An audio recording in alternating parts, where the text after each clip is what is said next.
Hey, it's Rick from For Community, creating community spaces so you can connect with others and also with God. I've heard the quote, failure is a great teacher, so many times that it's become one of my life's mottos. I mean, there are so many times that I sit back and have to say to myself, failure is a great teacher. Failure is a great teacher. The alternative to that saying is success is a poor teacher. I've experienced sometimes of success and sometimes of failure. And I know that failure can be a great teacher, but I'm wondering, does that mean success is a poor teacher? What say you? Do you think success can be a poor teacher? If so, let me hear your thoughts in the comments. Is failure the only good teacher? Can success also be a good teacher? I'm on the fence on this one, honestly, so I really do want to hear from you. I do have some observations, though, that's going to lead us into the discussion for today. Okay, so at times I've seen this. At times I've seen individuals so caught up in their own success that they think way too much of themselves. I can say that's true of me occasionally as well. I've also seen some individuals so caught up in their success that it blinds them to the people around them, and it blinds them to the people who contributed to their success. I've also seen individuals so caught up in their own success that it blinded them to their own weaknesses, and it blinded them to the strengths of the others around them. And they really have created a system of oppression where they don't allow anyone else to contribute to whatever it is that's contributing to the success. And it becomes very, very challenging to work in an environment like that when one of the top dogs is so self-consumed by success that they don't see the strengths in the people around them. Okay, so yes, at times I can see that success can be a poor teacher because of how it affects us. And personally speaking, I've experienced how success has actually hindered me and held me back. If you want a good perspective on why that can happen, if you Google Jim Collins' hedgehog concept, it's a very helpful concept for you to figure out. I think I found a great text for us to talk about this. Mark chapter 8, verses 22 to 26. Can failure be a great teacher? Is success necessarily a bad teacher all of the time? And I think this text really helps us to understand how we can protect our moments of success so that they don't have to be a poor teacher, and then how we can capture those moments of failure so they can be a good teacher, and we don't sort of bottom out and get all obsessed about our failure and kind of mourn our losses. Mark chapter 8, verses 22 to 26. When they arrived at Bethsaida, some people brought a blind man to Jesus, and they begged him to touch the man and heal him. Jesus took the blind man by the hand and led him out of the village. Then, spitting on the man's eyes, he laid his hands on him and asked, "Can you see anything now?" The man looked around. "Yeah," he said, "I see people, but I can't see them very clearly. They look like trees walking around." Then Jesus placed his hands on the man's eyes again, and his eyes were opened, and his sight was completely restored, and he could see everything clearly. Jesus sent him away, saying, "Don't go back into the village on your way home." Okay, so that's the text that most of my comments are going to be coming from. However, it's not a standalone text. We can't just read this text and not read anything else because we're going to completely miss it. It's only half of the bookend of a fuller concept developed between two texts. The other half of the bookend comes from Mark chapter 8, 27 to 30. And we really need to read both of these passages so we just understand the one concept that these two passages are teaching. Jesus and his disciples left Galilee and went up to the village near Caesarea Philippi. As they were walking along, he asked them, "Who do people say I am?" "Well," they replied, "some say John the Baptist, some say Elijah, others say one of the prophets." Then he asked them, "But who do you say I am?" Peter replied, "You are the Messiah." Jesus warned them not to tell anyone about him. Hey kids, remember to keep your eyes on the background for all of the characters that are hidden in there. And also please remember to watch this week's episode of Connect HQ.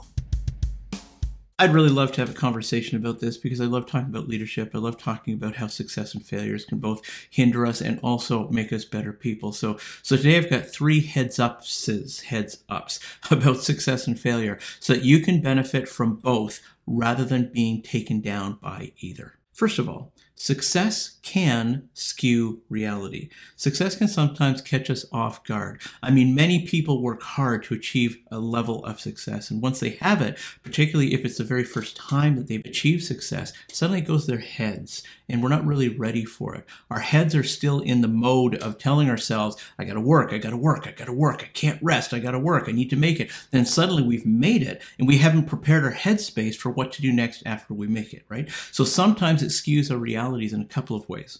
We can believe that success is permanent. We can believe that success came because we're special and no one else is. Or the flip side of that, we can believe that others are less than us and need us because of how awesome we are and how lacking they are. So what I'm suggesting is this. Sometimes we don't know how to handle success in a way that makes us benefit from it, and we end up losing it later on. That happens because we get a warped sense of what truly is real. In other words, we get big heads, we get arrogant, we get cocky, we get full of ourselves. If you know any other way of saying that, then go ahead and include it in the comments, because I'm very quickly running out of words to describe the effect of what happens to us when we receive success and excuse a reality a little. In the text, we can see what's happened to the disciples as a result of their success. Their success came a few passages ago when Jesus sent them out to heal people and cast out demons. They came back to Jesus with really great stories about success, casting out demons, healing people, how people flocked to them, how they found receptivity. And then from that point on, in the Gospel of Mark, all the way to the end, they get puffed up and filled up with this huge sense of self-belief, believing that they're special. And they start to make everything about them instead of everything pointing to Jesus. The disciples' success skewed their ability to see reality, which is why I'm saying that success sometimes can be a poor teacher. I can also say that the disciples are plagued with the yeast of the Pharisees, which is from last week. If you want to know what it means to be plagued by the yeast of the Pharisees, then click on last week's video. Success is slowly turning the disciples into what the Pharisees had become. The power is going to their heads, and they're thinking that they're special and others need them because others are so much less than they are. They're becoming little Pharisees in the making. So the disciples are also blinded by their own inflated sense of self, and that's really hard to see in just this one text, which is why I say to you that we need both of these passages to understand just one or the other of the text. In the first text, the man being healed sees people walking around like trees. And the writer is showing us that he has a stubborn form of blindness that needs some work to remove it, more than a simple healing, as though healings can be simple at all, right? In the second text, we see the disciples who also have a stubborn blindness. These are parallel passages. They're calling Jesus a prophet. They're calling him the Messiah. However, they're missing something really, really big. To them, Jesus is all about the power that he gives to them. And that's pretty much it. They're denying the reality of Jesus' mission, which is leading him to the cross. They can't accept that Jesus' success comes from something that looks like a total failure, which is the cross. And their idea about who Jesus is skewed in a way that keeps them in a place of strength. For the disciples, their moment of success a few passages ago became a poor teacher because it skewed their ability to see what was right in front of them. It skewed their reality. Basically, they're in denial. Success put the disciples in denial. It skewed their reality, plain and simple. Number 2, success can grow into stubborn blindness. Now, I just kind of mentioned this. When success catches us off guard and skews the reality, putting us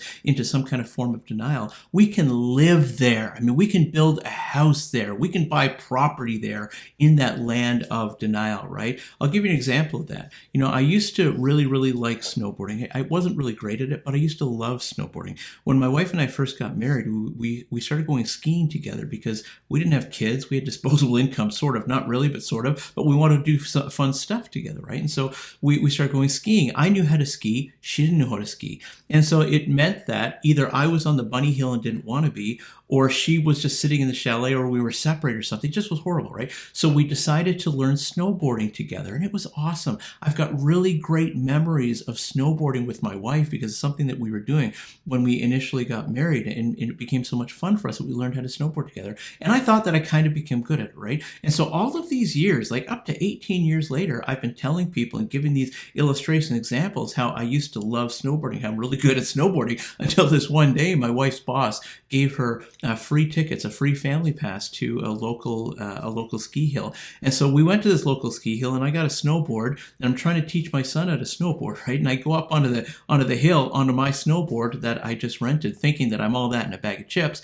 And I realized after so many falls, flat on my chest, flat on whatever, that I no longer know how to snowboard. 16 to 18 years it separated, when I was snowboarding, when my wife and I first got married, until that point of time, I didn't have the skills anymore. It is not how I remembered it at all. So that's the moment where my reality, the skewing of my reality, stopped, because I was shocked into reality. I came out of my denial and I stopped telling people that I know how to snowboard. Now it's just a memory. Oh yeah, I used to go snowboarding. I mean, I can't anymore, but at one point I really did like it. And the truth is that it's not the snowboarding I liked as much as the time that I got to spend with my wife anyways. Without confrontation, without some kind of intervention, people can get stuck in their past success, and it can hold them back. How many people do you know that have these wonderful stories about what they used to do in high school, when they used to be on the football team, all of the stuff that they used to score in high school or in university, and all of their awards, and they kind of hang out in the past there, and they're kind of stuck in the 80s, and hello, it's like 2020. How many people do you know that you can tell, yeah, in this one area of their life, they're kind of stuck in their past, and they're hanging on to some denial? Success has a way of doing that, and it's a stubborn blindness. It's a stubborn denial. Jesus reveals how hard blindness due to ministry success is. This passage shows a man who needs a two-step healing. And it's not really a two-step healing, it's really a literary device, but let's treat it as that for now. He first sees poorly, as though people are walking around like trees, and then he sees very, very clearly. And right after that, the story shifts to the disciples, so we can make sense of what the Gospel of Mark, the writer of the Gospel of Mark, really trying to tell us. Healing blindness due to ministry success is harder than healing physical ailments and casting out demons. Jesus is going to spend the rest of the Gospel of Mark making time to restore sight to his disciples, chasing out the self-belief. Here's a heads up on the Gospel of Mark, by the way, so we're more intelligent readers of the Bible. The Gospel of Mark isn't simply a story that contains highlights from Jesus' life. It's not just a story. It's a work of literature and has literary devices in it. For example, in this text, both passages have to be read together in order to understand what point Mark is trying to make as he's written this into the Gospel. If you really want to get to know the Gospel of Mark, it's worth doing an inductive study through it, your personal inductive study through it, getting a couple of commentaries, or asking somebody like me to start a Bible study. I love leading Bible study. Pure Bible studies. I love leading Bible studies. And I know it's not for everybody, but if you love or want to give a try to do a Bible study, tag me in a comment and we'll start a Bible study just based on your request. Here's the third thing I'd like to say. Failure can keep you stable. I'm almost wrapping it up now, okay? The one thing that brought stability to eternity and that helps to stabilize the world is actually Jesus' failure. The death on the cross means that we can find stability in Jesus right now, and we can lean into a friendship with God, and as we're learning to follow Jesus. It also means that death won't defeat us. That's not our ultimate end. Failure stabilized the world and stabilized eternity. Jesus humbled himself to die on the cross, and death is like the ultimate failure because life has come to an end, right? Your failures can be a stabilizing force for you too. They keep you humble, they keep you from denial, and they keep you on track. Heads up, by the way, particularly if you believe in Jesus and are some kind of Christian leader or some kind of volunteer, maybe in the church community, whatever it is. Remember, ministry success is missional consistency. The crowds are not ministry success. Staying on mission alongside Jesus, that's what's ministry success. Here's the takeaway. Embrace failures as moments to learn. Embrace success as moments to learn. Don't let either define you. If you like this video, would you please give it a thumbs up? If you want more of these videos, please subscribe. And if you think this video is very, very valuable, would you please give it a share with someone? That'd be awesome. That's it from me to you for now for community, creating community spaces, including Bible studies on the book of Mark, if that's what you like to do. Creating community spaces so you can connect with others and also with God. See you later.